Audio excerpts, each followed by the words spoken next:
നീ ആ ബീഡിയൊക്കെ കളഞ്ഞിട്ട് മുണ്ട കഴിച്ചിട്ട് മെനക്ക് നടന്നേ. ഒരു കാമുകം നടക്കണം. ഇങ്ങോട്ട് വന്ന കണ്ടായിരുന്നല്ലോ. നീ അവളിരിക്കുന്ന പോലെ നോക്കത്താ ദൂരത്ത് കണ്ണു നട്ട് ഇത്തിരി മാറിയിരുന്നു. കുഴപ്പമില്ല, ഒരു കുഴപ്പമില്ല, നീ ചെല്ലു. ഈ കുട്ടികളെ കാണുമ്പോ നമ്മുടെ കുട്ടിക്കാലം ഓർത്തു പോവാ. എന്ത് രസമായിരുന്നു അന്നൊക്കെ. സ്കൂള് പൂട്ടുമ്പോഴേക്കും കുറുപ്പ് മാഷിന്റെ വളപ്പിലെ ചക്കരമാവ് നിറയെ മാമ്പഴം പഴുത്തിങ്ങനെ തൂങ്ങിക്കിടക്കും. ഒരു ദിവസം രുക്മിണിക്ക് മാമ്പഴം വേണമെന്ന് പറഞ്ഞ് കരഞ്ഞപ്പോ മാധവൻ മാവിലേക്ക് വലിഞ്ഞു കയറി. മരത്തിൽ നിറച്ച് പുളിയുറുമ്പായിരുന്നു. ഉറുമ്പ് കടിച്ചവൻ താഴെ വീണു.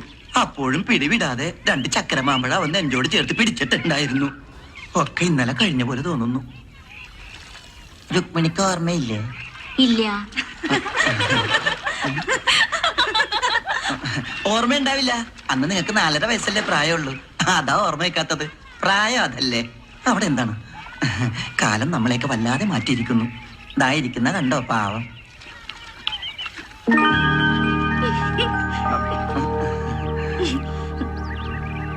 അവന് ഓർമ്മകളായ വിറക്കുക.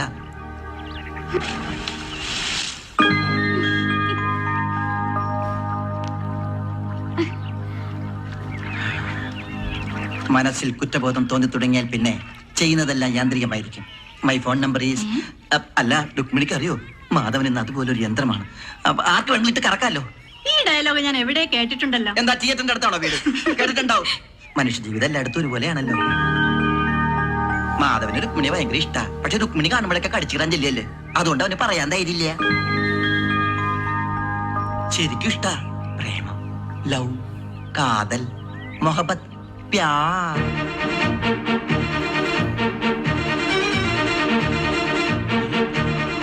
അയ്യോ, ഞാനൊരു തമാശ പറഞ്ഞതാ.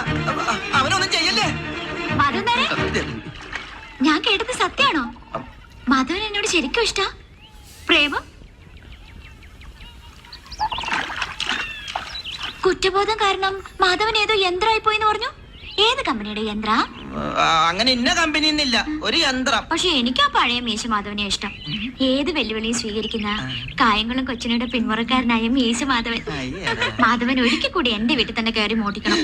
ഒരു ആൺകുട്ടിയാണെന്ന് തെളിയിക്കാൻ. എന്റെ ഒരു മനസ്സമാധാനത്തിനാ. അല്ലെങ്കിൽ ജീവിതകാലം മുഴുവൻ ഞാൻ കരുതും അന്ന് വലയിൽ കുരുങ്ങിയത് പിന്നെ മാധവൻ പേടി തൂറിയായി പോയിന്ന്. ഒരാളെ നന്നാവാനും സമ്മതിക്കൂലേ? മാധവൻ ഇനി കക്കൂല. അയ്യോ, അങ്ങനെ പറയരുത് പ്ലീസ്.